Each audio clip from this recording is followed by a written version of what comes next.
वामभागम् पाणौ महासायकचारुचापम् नमामि रामं रघुवंशनाथम्।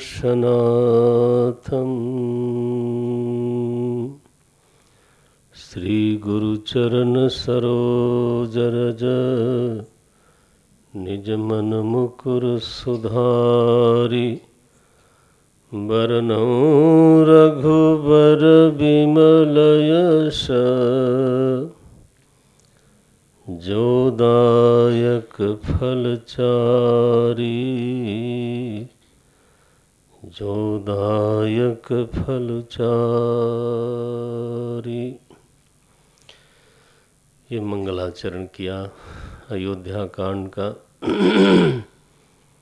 आरंभ में ही भगवान शंकर को स्मरण करते हैं। स्तुति है श्री शंकरः पातु माम।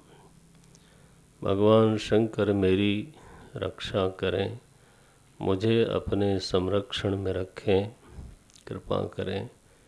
श्री शंकरः पातु माम। भगवान शंकर के विग्रह को अपने ध्यान पथ में गोस्वामी जी लाते हैं। उनकी गोद में पार्वती अम्बा रहती है, तो वाम भाग में भी नहीं। यश अंके विभाति भूधर सुता। यही देखा था उस चित्रकेतु विद्याधर ने, तो बोले अरे ये लोक गुरु ये लोक गुरु होकर के ऐसा काम करते हैं सभा मध्य एवं। होता यह है कि त्रिगुणात्मिका प्रकृति चेतन पर आश्रित होती है हमेशा, इसीलिए उसको गुण बोलते हैं। नित्य पराधीना परतंत्रत्वात् गुणः। तो अब चेतनाश्रित तो प्रकृति रहेगी और ब्रह्म विद्या भी चेतनाश्रित ही रहती है।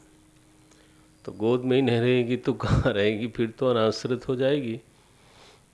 लेकिन ये रूप खींचा उन्होंने। विरुद्ध धर्माश्रयत्वम ईश्वरत्वम। एक जगह श्री रामानुजाचार्य जी ने कहा ईश्वर तो विरुद्ध धर्मों का आश्रय है। ये विराट जो है ना, यहाँ अमृत भी है, विष भी है, दिन भी है, रात भी है, सज्जन भी है, दुर्जन भी है। ऐसी कोई चीज़ नहीं है जिसका विलोम न हो। पूरी सृष्टि आप देख लो। ये तो सृष्टि की जो स्थिति है वो विलोम पर ही टिकी हुई है। आपका सौरमंडल ही आप लोग बोलते हो कि दोनों ग्रहों का गुरुत्वाकर्षण खींचता है और इसलिए दोनों टिके हुए हैं। कोई खंभा थोड़ो लगाया है, बीम डाल के पृथ्वी को रोका हुआ है देखो भला तो ये तो खिंचाव से सृष्टि चलती है। आपके भीतर देखो, सुमति भी है, कुमति भी है, आसुरी संपदा भी है और दैवी संपदा भी है। एक भी ऐसी चीज का आप नाम नहीं ले सकते जिसका कोई न कोई विलोम न हो। अजीब सी सृष्टि बनाई। वाह मेरे मालिक, तूने किया कमाल। ऊपर गगन विशाल, नीचे गहरा पाताल, बीच में धरती ना कोई खंभा। वाह मेरे मालिक, तूने किया कमाल। कभी अपने निजी जीवन से बुद्धि को निकाला जाए, सृष्टि को भी देखा जाए कैसा है ये। विरुद्ध विरुद्ध है। तो ऐसे विरुद्ध धर्मों को लेकर के जब एक विग्रह बनाया ना, तो विग्रह जो बना वो किसका नाम पड़ा? भगवान शंकर। वो पहले ही झगड़ा खड़ा किया। देवा पगा मस्तके, भगवती गंगा मस्तक पर रहती हैं, वो गोद में रहती हैं। नारायण। यस्यांके च विभाति भूधर सुता देवा पगा मस्तके भाले बाल विदु। भाल में भगवान शंकर भगवान चंद्रमा निवास करते हैं, उनको सुधांशु बोलते हो आप, है ना। चंद्रमा का एक नाम है सुधांशु, सुधाकर। तो भाल पर चंद्रमा रहते हैं, गले में विष रहता है। तो जटाओं में गंगा जी विहार करती हैं, और त्रिनेत्र हैं तो तीसरा नेत्र अग्नि का है। तो अग्नि भी है, जल भी है, विष भी है, अमृत भी है। अर्धनारीश्वर हैं तो एक तरफ पुरुष भी है, हाँ, दूसरी तरफ स्त्री भी है। अब अजीब सा विग्रह बनता दिखाई देता है। लोग भी सोचते हैं ये हिंदुओं के देवी देवता अजीब से होते हैं। भैया विराट का अगर विग्रह बनाओगे तो कैसा विग्रह बनेगा? विरोध तो होना चाहिए ना। फिर शांत स्वरूप हैं और रौद्र भी हैं, नहीं, विरुद्ध धर्मों का आश्रय होकर के बैठे हैं। भाले विधुर भाले बाल विधुर गले च गरलम, ये कंट्रोडिक्शन देखो। भाले बाल विधुर गले च गरलम यस्य उरसी, उरसी माने हृदय देश में, यस्य उरसी व्यालराट हो, तो सर्प विभूषित है। सोयम भूति विभूषण, भस्म रमाए रहते हैं, देवताओं के राजा हैं, सबके राजा हैं, और वो भी 5 साल के लिए नहीं, सर्वाधिप सर्वदा महादेव हैं। शांत स्वरूप हैं, प्रलयंकारी हैं। सर्व सर्वगतः शिवः शशिनिभः, उनके देह की कांति कैसी है? बोले चंद्रमा की तरह शीतल शीतल गोरी गोरी सी है। ऐसे भगवान शंकर ब्रह्म विद्या के साथ, माता अन्नपूर्णा के साथ, भक्ति स्वरूपा भगवती गंगा के साथ मेरी रक्षा करें, मुझे अपनी शरण में रखें, मुझे अपना संरक्षण देवें, मेरे ऊपर उनकी स्नेह दृष्टि बनी रहे। ये तुलसी बाबा मांग करते हैं। बहुत ही सुंदर खूबसूरत श्लोक है। बोलते हैं राम जी का वंदन किया। अभिषेक का समाचार सुनने से जिसके चेहरे पर कोई विशेष प्रसन्नता नहीं आई, प्रसन्नताम या न गताभिषेकतः, अभिषेकतः प्रसन्नताम या न गता, तो चेहरे में कोई ऐसा हर्ष नहीं, हुर्रे ऐसा नहीं बोला उन्होंने। कुछ फर्क नहीं पड़ा। अभिषेक का समाचार सुना, सोचते रहे, और प्रातः काल उठते ही वनवास का समाचार मिला, तो लिखते हैं तथा न ममले वनवास दुखतः, और वनवास का दुख हुआ तो चेहरे पे कोई मलिनता नहीं आई। ऐसी जो मुखश्री है, एक रस, परिस्थिति निरपेक्ष, ठीक है, कोई भी परिस्थिति जिसके मुखश्री को प्रभावित नहीं कर सकती, परिस्थिति दासी बन के रहती, चाहे अभिषेक हो और चाहे वनवास का दुख हो। वो अपने स्वरूपानंद में निमग्न रहने वाले हमारे प्रभु श्री राम, उनकी एक रसता का मैं ध्यान करता हूँ। सदास्तु में मंजुल मंगल प्रदा, वो हमारे हृदय में भी समता का, एक रसता का, धीरज का विस्तार करे। ध्यान करते हैं क्योंकि अयोध्या कांड में दोनों परिस्थिति एक ही दिन आई, तो रात्रि काल में वशिष्ठ जी ने समाचार दिया कि आपका अभिषेक होना है और प्रातः काल कैकेयी ने कहा कि आपको 14 वर्ष के लिए वनवास है। तो समाचार मिला बिल्कुल विपरीत, लेकिन मुखश्री पर कोई फर्क नहीं पड़ता। हमारे ऐसे प्रभु राम हैं।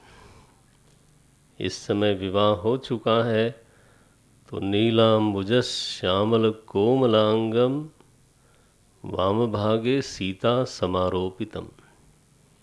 ठीक है, ये भगवान का दाम्पत्य रूप है।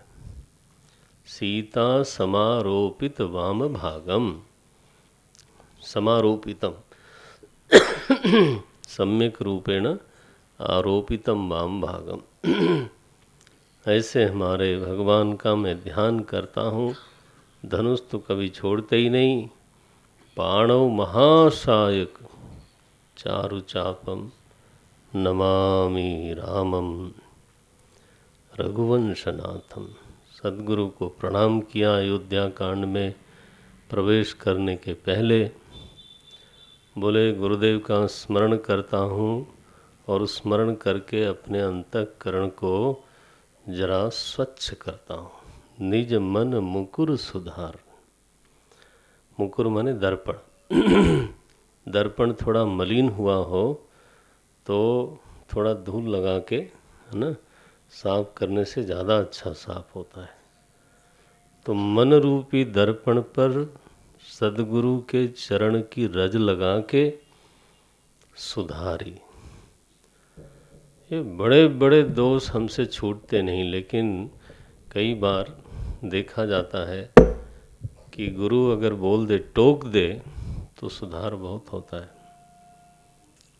तो ये है मन मुकुर सुधार। मन दर्पण है, कमाल है। उसी दर्पण में तो परमात्मा की उपलब्धि होनी है। तो परमात्मा की उपलब्धि होने के लिए दर्पण नहीं चाहिए। अगर वो पराया होता तो। ये गोस्वामी जी बड़े बारीकी से लिख मारते हैं। आप जानते हैं, दूसरे की उपलब्धि के लिए दर्पण की जरूरत नहीं है, लेकिन आपको यदि अपना चेहरा देखना हो, ठीक है, तो आप अपनी आंख से बिना दर्पण की मदद के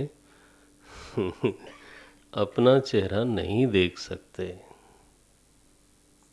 बना। तो मन मुकुर सुधार क्यों करना चाहते हैं?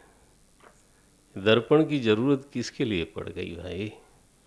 बोले क्योंकि अपना स्वरूप देखना है। ठीक है, हाँ, अपने को देखना है।